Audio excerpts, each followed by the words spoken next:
Sir ये रहनुमाई फरमाइए, सुना है कि फौजी अदालतें बन चुकी हैं या बनाई जा रही हैं, क्या जमहूरियत में इसकी गुंजाइश है या मौजूदा? हरगिज़ नहीं, क्योंकि एक स्टेज पर 21वीं और फिर से 23वीं तरमीम आई थी जिसमें फौजी अदालतों का आइन के तहत क़याम की वजह बता, उसमें आइन में फौजी अदालतों का एक रखा गया था कि वो बनाई जा सकती हैं, लेकिन वो दोनों ही जो तरमीम हैं वो जो है वो एक्सपायर हो चुकी हैं, वो ख़त्म हो चुकी हैं। अब आइन कोई गुंजाइश नहीं है कि फौजी अदालतें बनाई जाए। जी खान साहब, आप हमें सुन पा रहे हैं? कुछ आवाज़ में शायद है रखना, तो मेरे ख्याल में दोबारा ज़रा रब्ता कीजिए। जी जी जी खान साहब, सॉरी, मैं सईद काजी अर्ज़ कर रहा हूँ। हजूर, ये ज़रा लगे हाथों हमें यह भी बता दें कि ये आज बिल पास हुआ है तौहीन पार्लियामेंट का, और उसमें जो अब तक हमारे पास रिपोर्ट्स आई हैं कि if you are convicted by parliamentary committee, अगर आपको कॉन्विक्ट करती है तो उसकी अपील भी वही सुनेंगे और फिर उसको किसी कोर्ट ऑफ लॉ में उसके खिलाफ अपील भी नहीं है। तो इसको आप कैसे देखते हैं? जमहूरियत की कितनी खिदमत होगी इससे?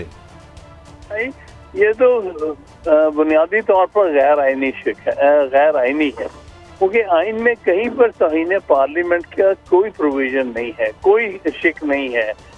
तौहीन अदालत की तो शिक मौजूद है आर्टिकल 204 के तहत कि कानून बनाया जा सकता है तौहीन अदालत के लिए और किन किन शराइत के। यहाँ तो कोई भी ऐसा शिक नहीं है आइन में जिसमें तौहीन पार्लियामेंट का भी कानून बनाया जा सकता है। लिहाजा ये जो कानून बना रहे हैं सिरे से गैर आइनी है और इसको स्ट्राइक डाउन कर देना चाहिए और हो जाएगा इंशाअल्लाह। अच्छा हामिद खान साहब, ये फरमाएं, आवाम की तो इज्जत शायद है ही कोई नहीं वतन अजीज में, तौहीन पार्लियामेंट का कानून बना रहे हैं और कह रहे हैं अदालतों में भी उसको चैलेंज नहीं किया जा सकता, यानी कि ये पार्लियामेंट की कमेटी सुप्रीम कोर्ट और हाई कोर्ट से भी सुपीरियर होगी और कहते हैं वहां जाया ही नहीं जा सकता दादरसी के लिए। तो ऐसे में अदालतें क्या बंद हो जाएगी फिर? देखिए, ये तो बिल्कुल ही हर चीज जो कर रहे हैं कह रहे हैं वो आइन के मुतरादिफ है, खिलाफ है, और इसलिए मैं समझता हूँ कि इस किस्म का कानून बन ही नहीं सकता।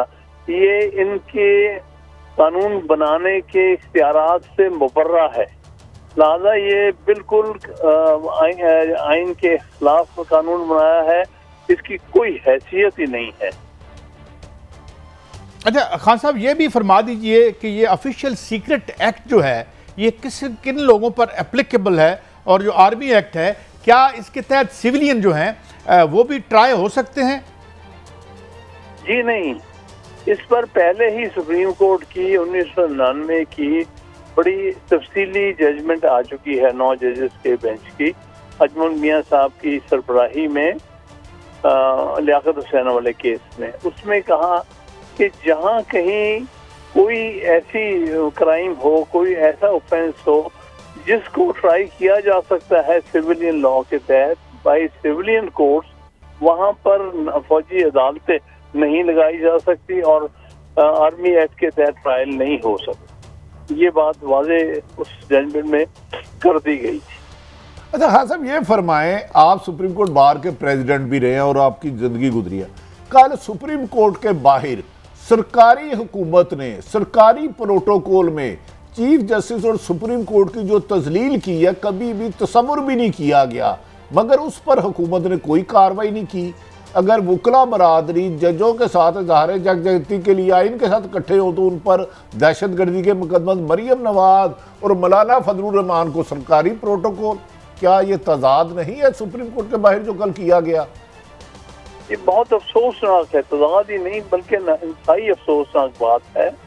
जिस तरह अदालतों की और सुप्रीम कोर्ट की और चीफ जस्टिस की तजलील कर रहे हैं, ये बहुत ही अफसोसनाक बात है और आइन के खिलाफ है।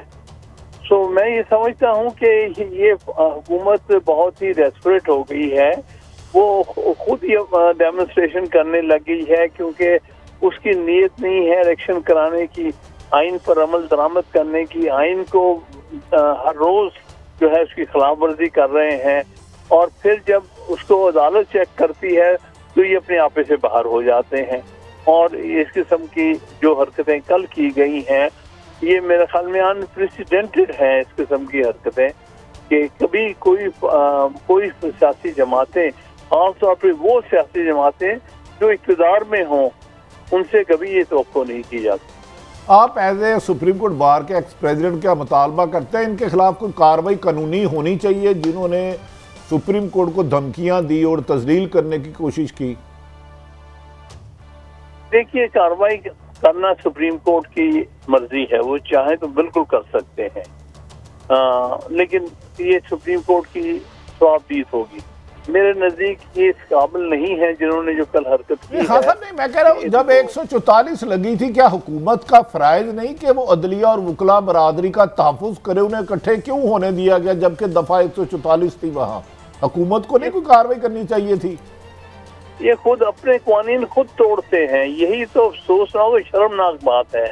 वे दूसरों के लिए एक कानून, अपने लिए कोई कानून। यानी अपोजिशन जो है वो तो दफा 144 के तहत 5 से बंदे इकट्ठे नहीं कर सकती, ये हजारों बंदे इकट्ठे कर सकते हैं। ये क्या बात हुई? यानी ये रूल ऑफ लॉ की बुनियादी शराइत के खिलाफ है। अच्छा सर, ये बता दें जो नैब कवानीन की तरमीम में सुप्रीम कोर्ट में अगर वो उसे स्टैक डाउन कर देते हैं तो क्या दोबारा केस खुल जाएंगे अगर सुप्रीम कोर्ट कोई भी हुक्म सादर फरमाती है कि ये आइन से मुतसादम तरमीम की गई है? देखिए, ये तो देखेंगे जब वो सुप्रीम कोर्ट की जजमेंट आती है, क्या तमाम शिकों को वो स्ट्राइक डाउन करते हैं या कुछ शिकों को करते हैं, मैं कुछ कह नहीं सकता इससे। बहुत शुक्रिया आमिद खान साहब, आपने हमें लाया। बड़ी साहब, ये तो अब मुझे पहले एक सवाल का जवाब दें, फिर मैंने कुछ फिगर्स आपके साथ शेयर करने हैं। मौलाना फजलुर रहमान साहब ने अचानक चंद लम्हे पहले तो कह रहे थे जी कि हम यहाँ से इस्तीफ़े लेके जाएंगे और मैं उस थर्ड क्लास ज़ुबान पे हमें ज़्यादा बात नहीं करनी चाहिए जो हुई, तो लेकिन ये अचानक क्या हुआ? अचानक काजी साहब कुछ नहीं हुआ, बड़ा सोची समझी स्कीम के तहत हुआ है। आज हमने प्रोग्राम करना था कि जी 2 दिन हो गए हैं 14 मई को गए हुए, खुद चीफ जस्टिस ने दर्जनों मरतबा कहा कि ये हो ही नहीं सकता, हम अपने हुक्म से एक कदम भी पीछे हटे जो 90 दिन में इलेक्शन ना कराने थे। मौलाना फजलुर रहमान और हुकूमत ने जो ये कुछ किया, इमरान खान को अरेस्ट किया, मकसद था कि हुकूमत की तरफ अदलिया को इतना दबाव में लाया जाए तो इन्हें अदालत की तरफ ना आए। अब ना कोई ये बात कर रहा है कि 90 दिन हो गए हैं, निगरान हुकूमत का इन्हीं क्या स्टेटस है, ना कोई ये कह रहा है कि सुप्रीम कोर्ट का वादिया हुक्म है 14 मई को इलेक्शन होंगे, वो नहीं हो रहा, कोई पूछने वाला नहीं। मौलाना साहब ने तो अपने मकसद हासिल कर लिए। देखें, पीडीएम पे 1100 अरब के केस थे, सारे खत्म हो गए। मौलाना का समधी गवर्नर, बेटा वजीर, आके थोड़ी सी जजों जुजों को धमकियां दी, अदलिया को धमकियां दी, कानून की वायलेशन की, लेकिन कानून उन पर मेहरबान है, अदारे इनके लाडले हैं। लेकिन काजी साहब, मैं हुक्मरानों से सबसे ये गुजारिश करता हूँ और आपको से, खुदा के लिए हमें अपनी फौज से, अपने अदारों से एहतराम करने के लिए आपकी जरूरत नहीं है। आपका माजी तो अदारों पे बड़ा गंद फेंकने वाला है।